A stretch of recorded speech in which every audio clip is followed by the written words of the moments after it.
प्रतिमा ठेवलेली दिसते ना, यांना आपण महात्मा असं का म्हणतो? जन्मजात तर कुणी महात्मा पैदा होत नाही. जर असं झालं असतं तर आपल्याही नावासमोर कुठेतरी महात्मा लागलं असतं. पण यांच्या नावासमोर महात्मा हे लागलं. जर आपण महात्मा या शब्दाचा विग्रह संधिविग्रह केला तर महान असा आत्मा म्हणजे महात्मा. आता यांना महात्मा ही पदवी जी मिळाली ना, ती पदवी मिळाली त्यांना 1888 साली मिळालेली आहे. यांचा जन्म झाला सातारा जिल्ह्यामध्ये कडगुण या गावामध्ये. जेव्हा जन्म झाला त्यावेळेला यांची परिस्थिती चांगलीच होती, कारण त्यांचे आजोबा जे होते ते आजोबा पेशव्यांकडे एक व्यवसाय करायचे आणि त्यांचा व्यवसाय जो होता हा फुलांचा व्यवसाय होता. म्हणजे जातीनुसार जर आपण बघितलं तर त्यांची जात ही माळी, आणि माळी जातीमधले जे लोक आहेत त्यांचा सहसा व्यवसाय जो असतो हा फुलांचा व्यवसाय असतो.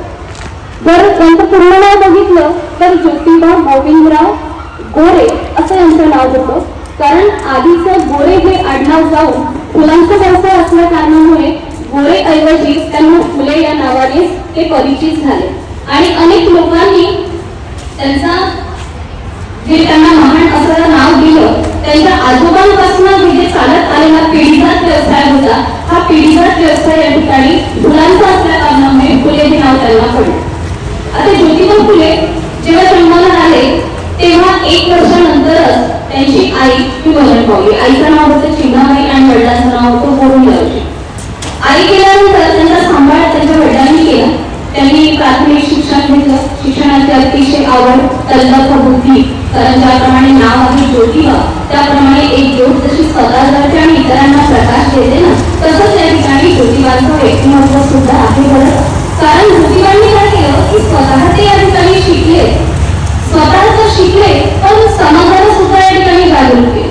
तुम्हाला ही गोष्ट कदाचित माहिती नसेलही, कारण आपल्या भारतामध्ये जो शिव उत्सव सुरू केला ना, हा सर्वात प्रथम सुरू केला महात्मा ज्योतिबा फुले यांनी. जी शिवजयंती आपण साजरी करतो, ती शिवजयंती सुरू करण्याची जी सुरुवात झाली महात्मा ज्योतिबा फुले यांच्यापासून.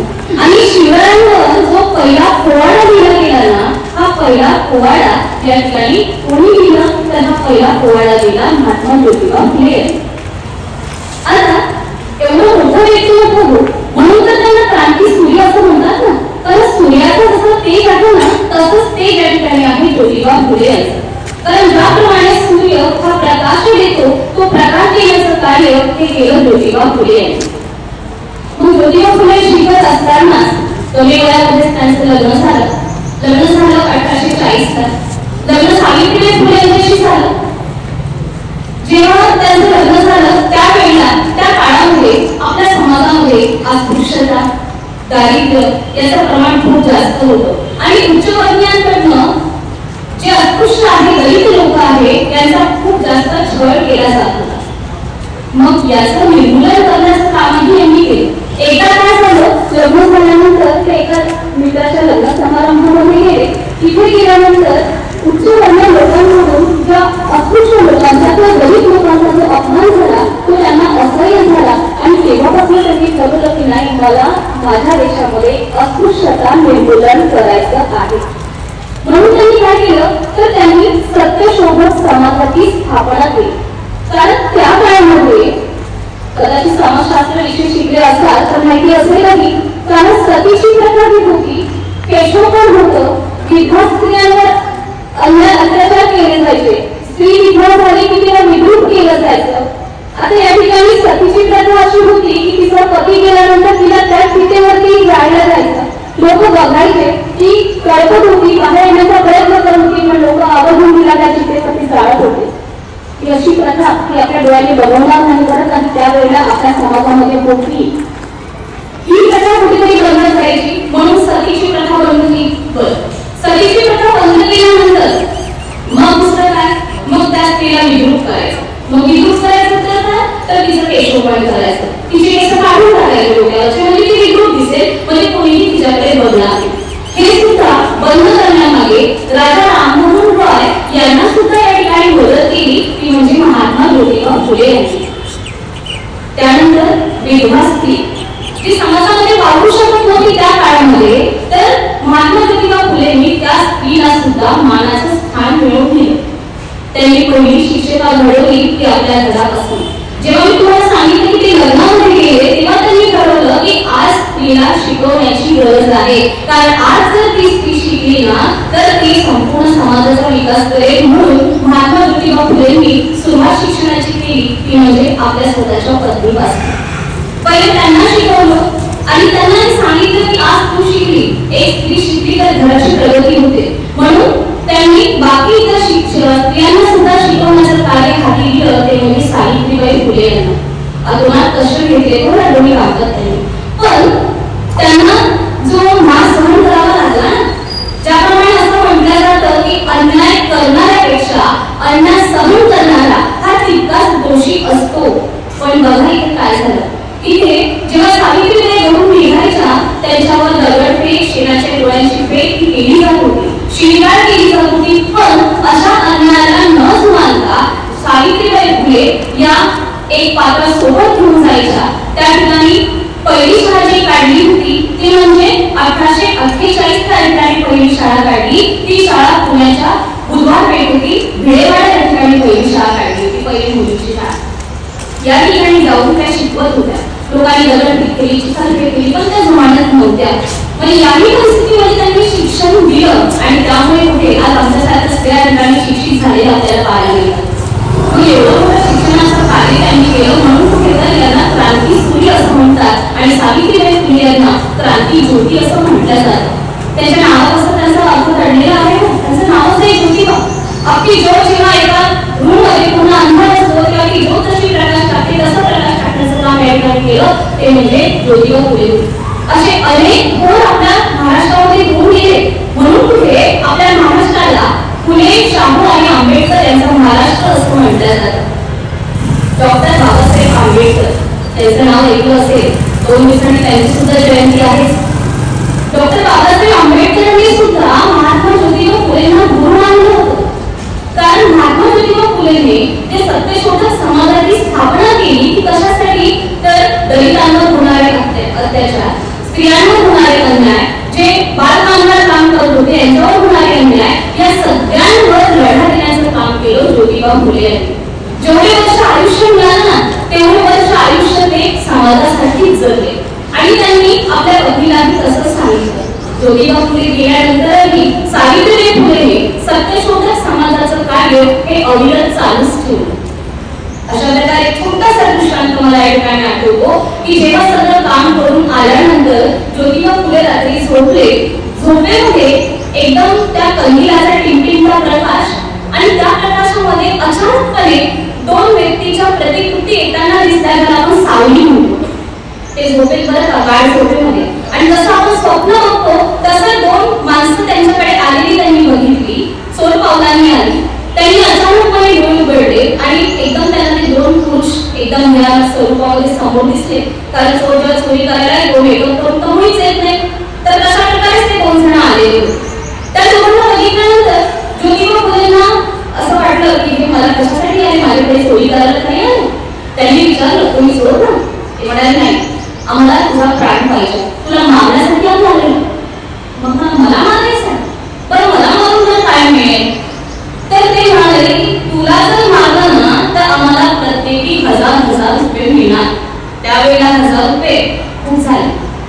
मग 1000 रुपये मिळेल म्हणून मला मारायचं. का मारायचं? कारण मी काय केलं, सत्यशोधक समाजाची स्थापना केली, समाजामध्ये अस्पृश्यता निर्मूलन केलं, समाजामध्ये स्त्रियांना स्थान मिळवून दिलं. याच्यासाठी, हो, याच गोष्टीसाठी तुला मारायचं आहे आणि तुला मारायची आम्हाला सुपारी मिळालेली आहे म्हणून तुला आम्ही मारायला.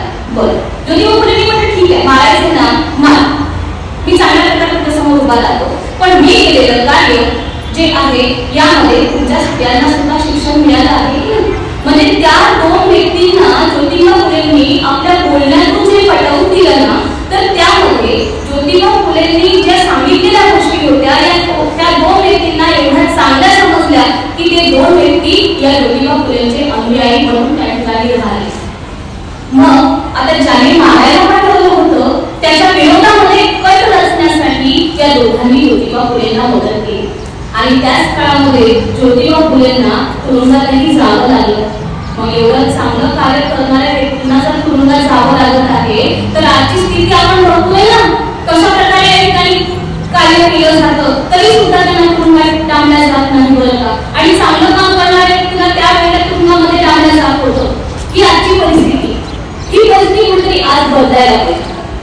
ज्योतिबा फुलेंबद्दल मला एक गोष्ट खरंच सांगायची, त्यांना स्वतःचं मूल नव्हतं, पण एका विधवा स्त्रीला जेव्हा ती गरोदर होती त्यावेळेला तिला तिचे जे बाळंतपण आहे ते बाळंतपण त्यांनी स्वतःच्या घरी केलं, कारण त्यावेळेला त्या समाजामध्ये विधवा स्त्रिया या नको होत्या. मग त्यावेळेला आजकाल ज्योतिबा फुले यांनी दिला आणि तिला जो मुलगा झाला त्या मुलाचा स्वीकार ज्योतिबा फुले आणि सावित्रीबाई फुलेंनी केला. त्या मुलाचं नाव होतं यशवंत आणि हाच ज्योतिबा फुलेंचा मुलगा म्हणून त्या ठिकाणी राहिला, हाही शिकला, याने सुद्धा शिक्षक बनला आणि याने सुद्धा मोठमोठ्या शाळा काढल्या. म्हणजे असं म्हटलं जातं की ज्या घरामध्ये जो व्यवसाय पिढी जात असतो तो व्यवसाय समोर केला जातो, कारण आपल्या भारतामध्ये संस्कृती आहे भारतीय हिंदू फॅमिली बिझनेस, ज्याला म्हणतात जॉईंट हिंदू फॅमिली बिझनेस, ही संस्कृती आहे की आपल्या कुटुंबामध्ये जे व्यक्ती काम करतात तीच क्रिया पिढ्यान चालत असते. मग अशा प्रकारे ज्योतिबांच्या काळामध्ये सुद्धा हाच व्यवसाय केला जातो. असे हे थोर व्यक्ती होते आणि या थोर व्यक्तींनी अशा प्रकारे या ठिकाणी कार्य केलं. सत्यशोधक समाजाची स्थापना केली, दलितांना प्रोत्साहन दिलं, दलितांना स्थान मिळवून दिलं, अस्पृश्यता निर्मूलन केलं. अशा सगळ्या गोष्टी ज्योतिबा फुलेंनी केल्या. म्हणून कुठे यांना क्रांती सूर्य असं म्हटलं जातं, कारण सूर्य ज्याप्रमाणे सूर्याचं तेज आहे त्याप्रमाणे तो सगळ्यांना प्रकाश देतो, त्याचाच प्रकाश त्यांनी आपल्या भारतामधल्या लोकांना सुद्धा दिला. आणि थोर पुरुषांमध्ये एक पुरुष होऊन गेले ते म्हणजे महात्मा ज्योतिबा फुले. आणि यांची प्राणज्योत मावळली ती म्हणजे 28 नोव्हेंबर 1990. बघा काळ कसा होता. 1827 चा जन्म, त्यानंतर 1840 चं लग्न, 1848 ला पहिली शाळा काढली, 1873 ला सत्यशोधक समाजाची स्थापना केली, 1888 ला त्यांच्या कार्याबद्दल लोकांनी त्यांना महात्मा अशी पदवी दिली आणि 1890 ला या ठिकाणी यांची प्राणज्योत मावळली. म्हणून मला या दिवशी हेच म्हणावं असं वाटेल, विद्येविना मती गेली, मतीविना नीती गेली, नीतीविना गती गेली, गतीविना वित्त गेले, वित्तविना शूद्र खचले, इतके अनर्थ एका अविद्येने गेले. अशा महामानवाला माझे कोटी कोटी अभिवादन. एवढं बोलून मी माझे 2 शब्द संपवते आहे.